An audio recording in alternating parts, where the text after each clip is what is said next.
अस्सलामुअलैकुम। INN news के साथ मैं हूं आपका मेज़बान अली रिजवी और स्टूडियोज़ में मेरे साथ मेरी को होस्ट मौजूद हैं कशफ हुमा और मैं हूँ हरीम शफीक। नाज़रीन, आज का प्रोग्राम थोड़ा डिफरेंट और थोड़ा हट के है। उसकी वजह यह है कि आज स्टूडियोज़ में हमारे साथ दो ऐसी शख्सियात मौजूद हैं जो किसी भी तारुफ की मोहताज नहीं है। एक का ताल्लुक पाकिस्तान मीडिया इंडस्ट्री के साथ है और दूसरी शख्सियत का ताल्लुक जो है पाकिस्तान की शोबिज़ इंडस्ट्री से इनका ताल्लुक है। मैं बगैर किसी ताख़ीर के अपने मेहमानों की जानिब बढ़ना चाहूँगा। आप सबकी भरपूर तालियों में जनाब शफकत चीमा साहब और जनाब सोहेल वड़ाई साहब। Sir, thank you so much for your precious time. आपका बहुत बहुत शुक्रिया, आप कीमती टाइम निकाल कर यहाँ तशरीफ़ लेकर आए हैं। अली, हम मज़ीद सवालात की जानिब बढ़े इससे पहले कशफ हमारे मेहमानों के लिए एक शेर बोलना चाहती हूँ। ईद की हर बहार देखो तुम, ऐ शेर ले लो निहार देखो तुम, एक इस ईद पर है क्या मौकूफ, ऐसी ईदें हजार देखो तुम। वाह, very good, very good, very good. इसी दुआ के साथ आईएनएन की जानिब से हमारे मेहमानों को और हमारे तमाम नाजरीन को इस छोटी ईद की बड़ी खुशियाँ बहुत मुबारक। सर, आपकी जितनी तारीफ़ की जाए कम है। आप हमारे कौम का सरमाया हैं, एसेट हैं आप। मैं सबसे पहले सोहेल वड़ाई साहब की जानिब बढ़ना चाहूँगा। सर, खुशाब के इलाके जोहराबाद से आपका ताल्लुक़ है, कितना अर्सा वहाँ गुजारा? बचपन वहाँ गुजरा, मैं 7th तक वहाँ रहा। फिर 7th के बाद पढ़ने के लिए निकल पड़ा। पहले बलवाल रहा, फिर सरगोदा रहा, फिर लाहौर आ गया, इस तरह। सर, बलवाल, खुशाब, उसके बाद लाहौर, एक जगह क्यों नहीं रहे आप? मेरे वालिद साहब टीचिंग के शोबे में थे, वो मुख्तलिफ़ तजर्बे करते रहे मुझ पर। मुझे पहले गांव में भेज दिया बलवाल, उन्होंने कहा कि शहर में मैं रहता था जोराबाद, उन्होंने कहा कि नहीं, गांव में रह के तालीम हासिल करो। वहाँ टीचर थे एक अच्छे, उनके पास रहा। फिर सरगोदा कॉलेज अच्छा था, वहाँ आ गया। फिर FC कॉलेज लाहौर आ गया। तो इस तरह ज़िंदगी। सर, कायल तो आप मोहब्बत के हैं, लेकिन शादी आपने अरेंज की है, इसकी वजह क्या है? ज़िंदगी तज़ादात से भरपूर है, ज़िंदगी है होती ही तज़ादात से भरपूर। और यही बात है, वाकई सच है कि मुझे मोहब्बत का मैं कायल तो बड़ा हूँ, लेकिन शादी मेरी प्योरली अरेंज मैरिज है। मैंने अपनी बीवी को शादी वाले दिन देखा।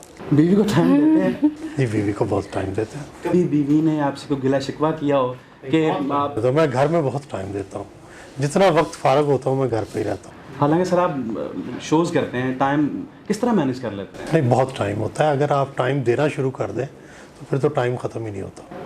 सर, 3 किताबें आपने लिखी हैं, ज़्यादा लिखी हैं, 9-10। तो ज़्यादातर जो मशहूर हैं, गद्दार कौन, कातिल कौन और ये कंपनी नहीं चलेगी। इस किताबों को लिखते हुए क्या स्क्रिप्ट ज़हन में चल रहा था, क्या बैक पे चीज़ चल रही थी? असल में मैं अपने आप को समझता हूँ कि मैं एक पॉलिटिकल रिपोर्टर हूँ।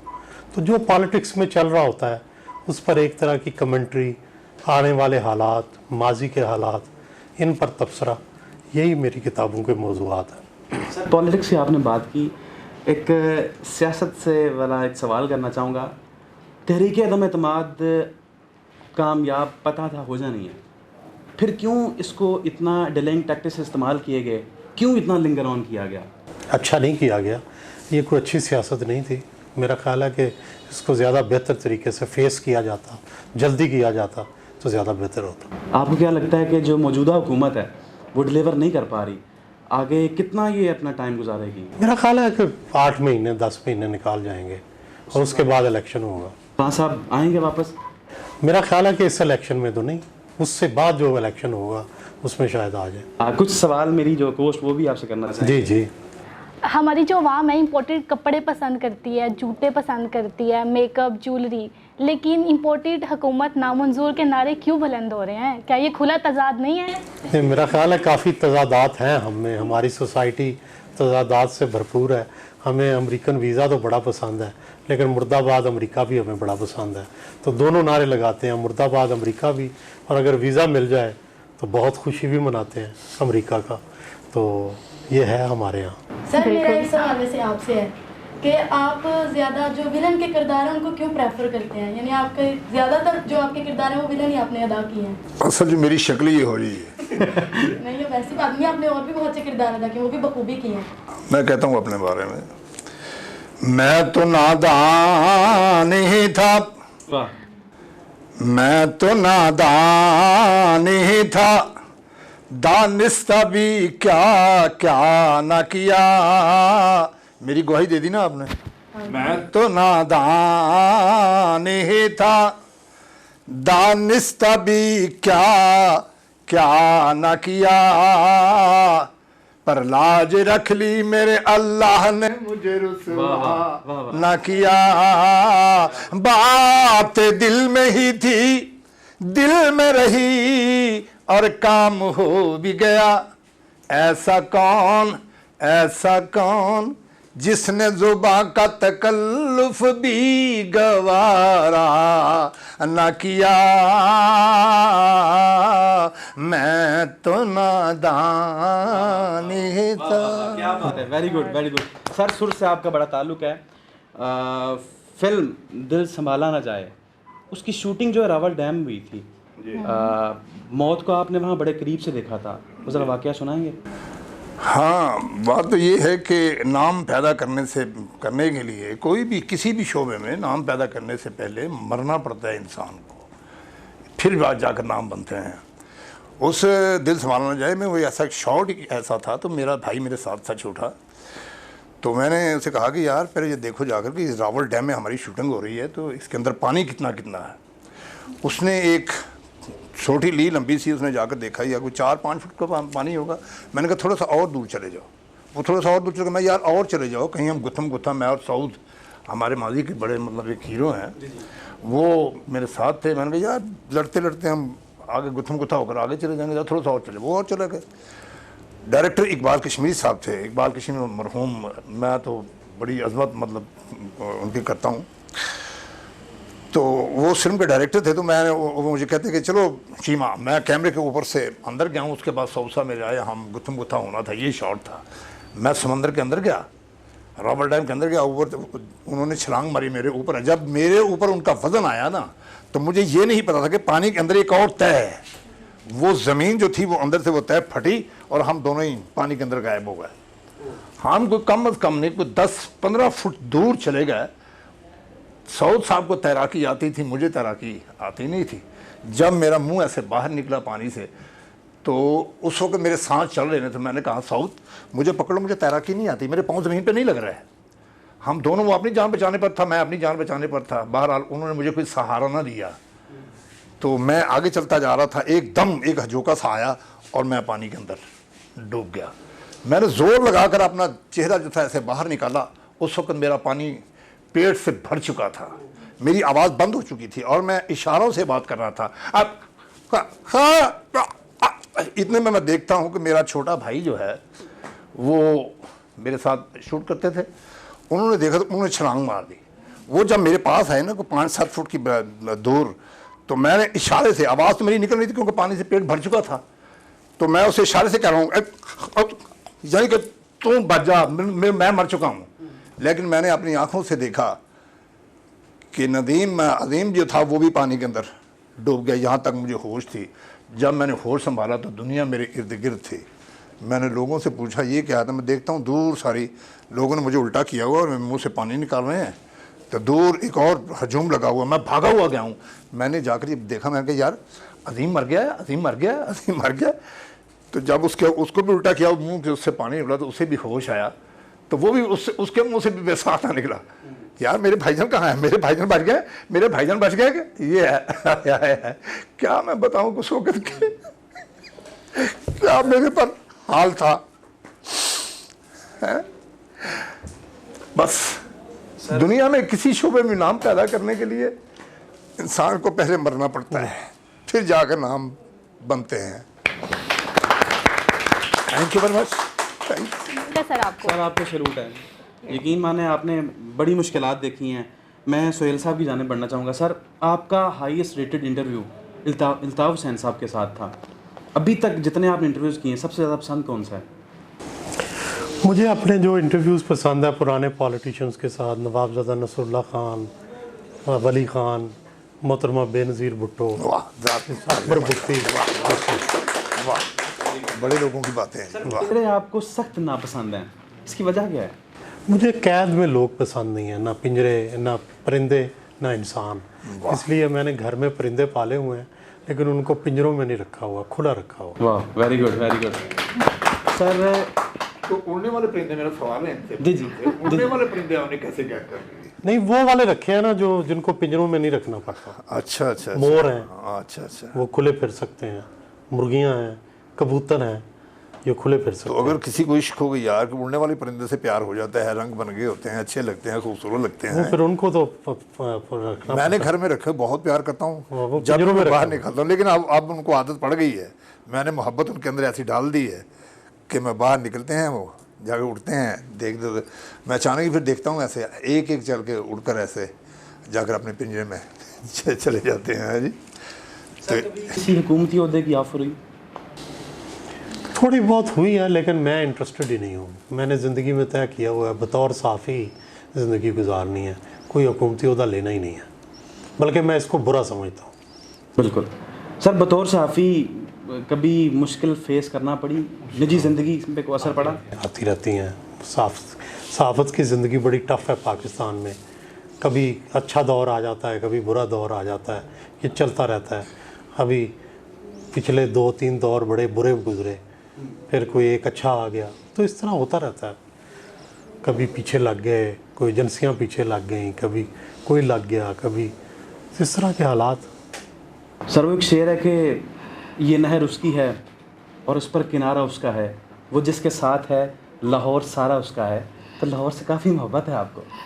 लाहौर में वैसे मेरा अपना बर्थ प्लेस तो नहीं है, लेकिन अडॉप्टेड प्लेस है और मुझे बहुत पसंद है। ज़्यादा पसंद है लाहौर? बहुत पसंद है। सर जॉन अली साहब फरमाते हैं कि हमारी नौजवान नस्ल को जिस उम्र के अंदर पढ़ना चाहिए वो लिखना शुरू कर देते हैं। क्या आज के दौर में आप ये कहते हैं कि अभी ऐसा चल रहा है? जी, मेरा ख्याल है लिखने के लिए ज़्यादा मैच्योरिटी की ज़रूरत है, मैं एग्री करता हूँ। और मैच्योर लोगों को ही लिखना चाहिए, हर एक को नहीं लिखना चाहिए। जितनी देर तक आपके अंदर कोई फ़िलासफ़ी नहीं है, कोई नई बात नहीं है, आपने बहुत कुछ पढ़ नहीं रखा, उस वक्त तक लिखना नहीं चाहिए। इस बात के लिए दाद है। आपने जैसे कि आपकी एक डायलॉग था आपका, आपकी लाइन बड़ी फेमस हुई तजाद वाली, जो कि आपने भी बोली थी। आप अगर किसी के साथ प्रोग्राम शो करने जाते हैं अपना एक दिन जियो के साथ, आप सारा दिन उनके साथ गुजारते हैं और आप फिर खाना भी उन्हीं से खाते हैं, तो ये खुला तजाद नहीं? तो मेरा ख्याल है कि अपने साथ खाना लेके जाया करूं, आपका ख्याल है? ये खुला तजाद होगा अगर मैं अपना खाना साथ लेके जाऊं। सर अक्सर मूवीज़ में आप हीरोइन को उठा कर ले जाते हैं, कभी ऐसी किसी हीरोइन को उठाते हुए कमर में दर्द हुई हो? मैं तुसी कहोगे यार शफकत चीमा खरे झूठ बोलता है।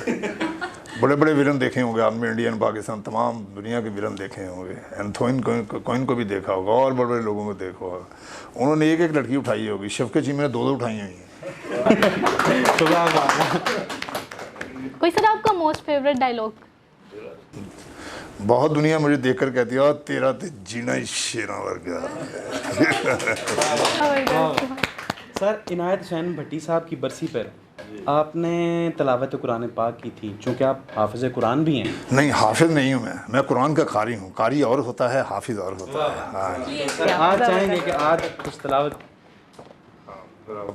माहौल किसी और टाइप का है ज़रा, मतलब इसके बाद फिर आपको कॉमेडी शुरू कर देंगे तो अच्छा नहीं लगता, इसलिए। हाँ जी। सर बर्थ प्लेस आपकी खुशाब है और एजुकेशन आपने मोस्टली लाहौर से की, तो लाहौर में कितना आपने मुश्किल वक्त गुजारा? बहुत अच्छा गुजारा, कोई मुश्किल वक्त नहीं गुजारा। मुश्किल ज़िंदगी में बहुत कम वक्त आया है, तो ज़िंदगी बड़ी आसान रही है। सिवाय इसके कि मेहनत की है अपने प्रोफेशन पे, उसको आप मुश्किल वक्त कह लें, लेकिन मैं तो उसको भी आसान, क्योंकि मुझे शौक़ था, सहाफ़त का शौक़ भी था, इश्क था सहाफ़त से, तो इसलिए मुझे उसमें मेहनत करते हुए भी बड़ा मज़ा आया। Very good. सर आपने कैसी सहाफ़त की है?